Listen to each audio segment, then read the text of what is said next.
High বন্ধুরা, তোমরা দেখো আমি সন্ধ্যায় টিফিন তৈরি করব। চিকেন পকোড়া। আমি কী কী নিয়েছি দেখো, চিকেন নিয়েছি, পেঁয়াজ নিয়েছি, 3টে ডিম নিয়েছি, আর বাঁধাকপি নিয়েছি। আর পরে কি কি মশলা দেবো তোমাদের সাথে আমি শেয়ার করবো। আমি সন্ধ্যায় যে পকোড়াটা করবো বলছিলাম, চিকেন পকোড়া না, কী কী মশলা নেবো আর কী কী নিচ্ছি তোমরা দেখো। আমি প্রথম বাঁধাকপি নিয়েছিলাম, বাঁধাকপিতে কুচি করে নিয়েছি। তারপরে আমি নিচ্ছি চালের গুঁড়ো, তারপরে নেব বেসন,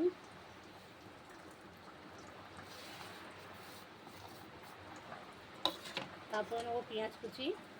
আমি আমার পরিমাণ মতো নিয়েছি, তোমরা তোমাদের পরিমাণ মতো নিয়ে নেবে। হ্যালো বন্ধুরা, দেখো আমি কী কী মশলা নিচ্ছি। নুন, হলুদ গুঁড়ো, গোলমরিচের গুঁড়ো, ধনে গুঁড়ো, জিরে গুঁড়ো, কাশ্মীরি লঙ্কা গুঁড়ো, এগুলো সব একসাথে আমি দিয়ে দিলাম।